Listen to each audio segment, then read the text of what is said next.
BodyBags, where horror lies. Hey guys, Rob from Georgia here with you. It is Wednesday. In actuality, it is really Wednesday without work amidst this virus pandemic thing that we're all trying to cope with. For once, I'm actually doing my review on the day and we'll upload on the day. How surreal is that? I'm not used to that, but I'm your Wednesday evening host here at BodyBags. It is week 342. And I really do hope and pray that everyone out there who chimes in and checks out this review and every other review on BodyBags, and not even, but just everyone in general, that everyone is not only coping and surviving, but maybe in your own little unique way thriving, being able to do some things that quite frankly you weren't able to do in the normal sort of existence of what we do day to day.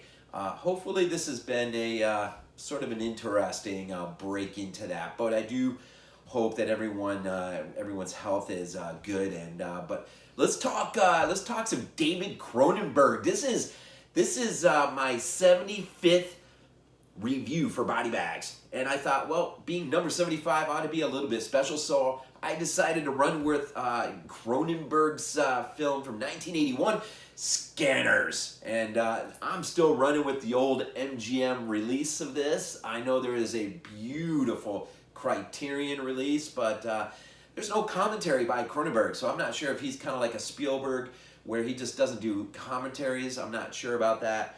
But I really want to hear him talk on this film, and so I haven't picked it up, so I'm still running with the old DVD.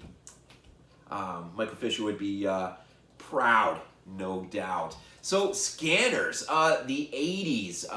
For my 75th review, just thinking about, can't think of anything more appropriate than pulling something out from early part of the decade that meant so much to me as a kid. I was born in 70, so coming into 80, I was 10. And of course, Alien is already on the mind. Just prior to that, of course, Star Wars and Jaws and looking out ahead. In 82, of course, we got The Thing. And then just the 80s, man, just unfolded. They were, going to the theater to see The Temple of Doom, Indiana Jones. And I just...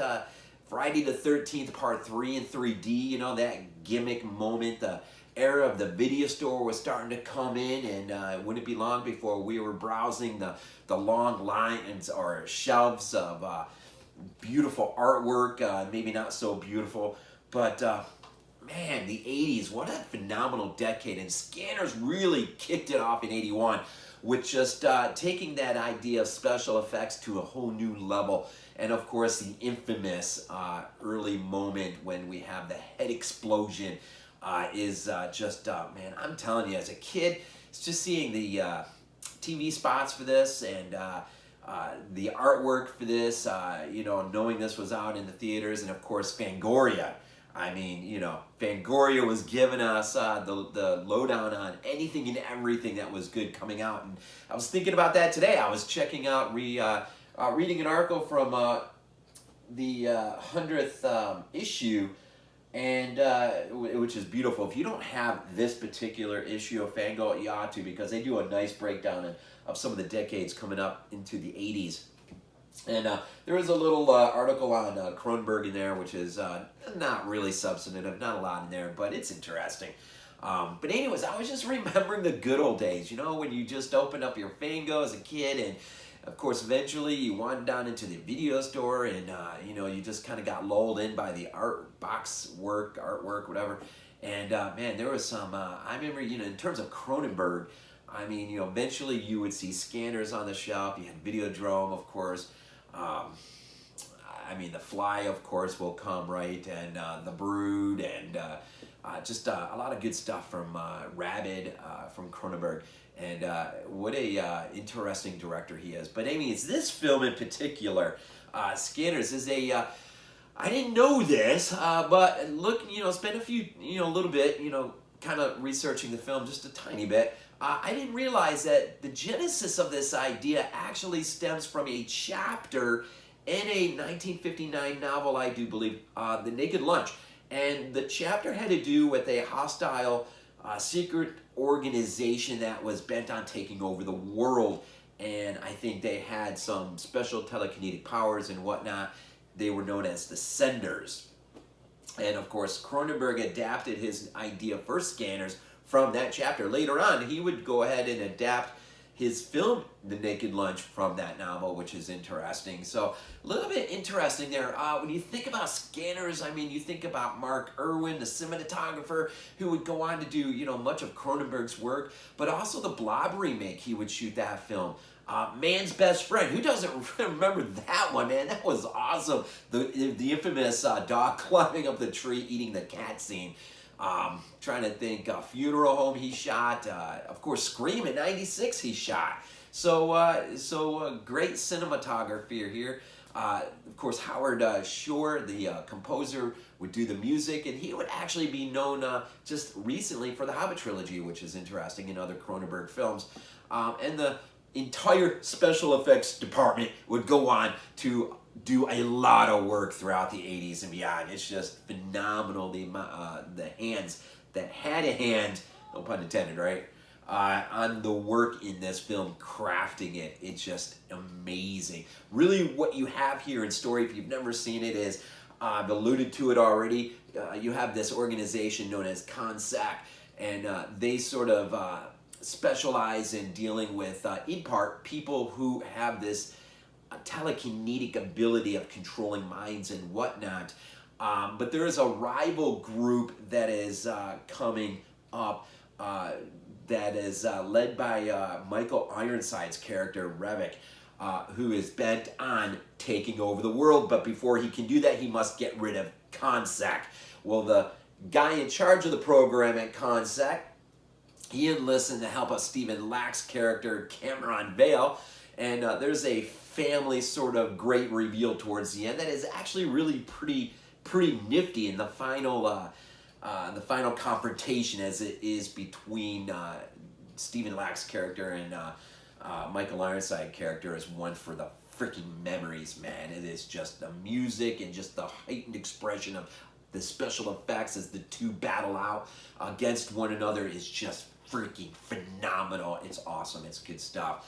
But anyway, so you got Revik's group trying to knock CONSAC out, take over, and then they're already actually in the process of sneaking this chemical FML out into the. You learn about this. This is the drug that sort of enables scanners, if you will, the ability to scan but not be burdened down by what everyone else is thinking, which becomes a huge heavy burden to them.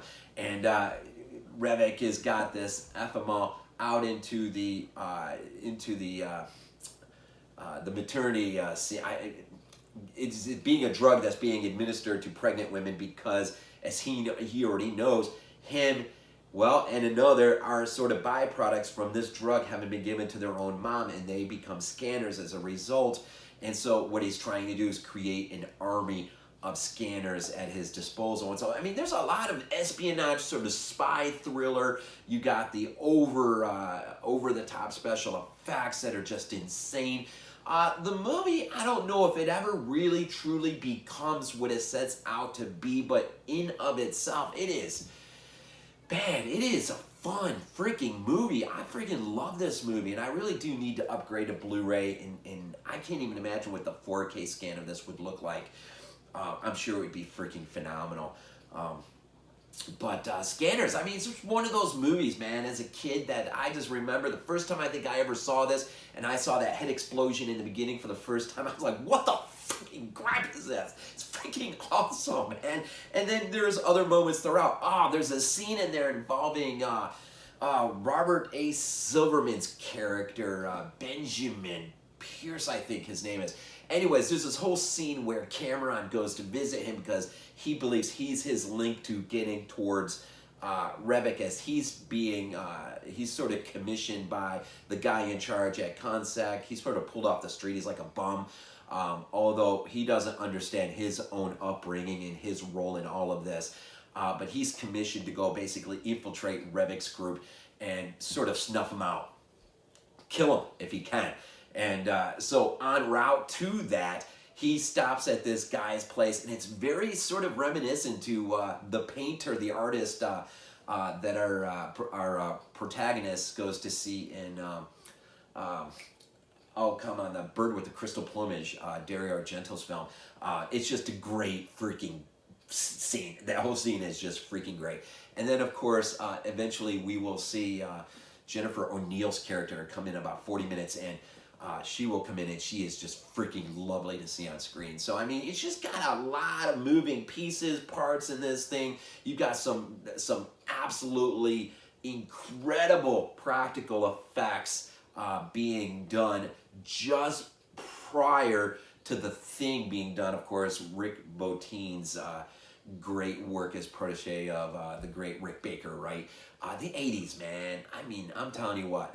One decade is being moved out, 80s were coming in, and man, we were just being, yeah, it wasn't all perfect, and the 80s, I think sometimes we try to make the decade of the 80s out to be something that was sort of just a perfect decade. It was anything but, man, but comparable to the decades that came before and after, it is its own little niche, is it not? I mean, there's some great freaking phenomenal moments, and Scanners is one of them. The Fly will be freaking phenomenal as a remake, maybe one of the greatest ever.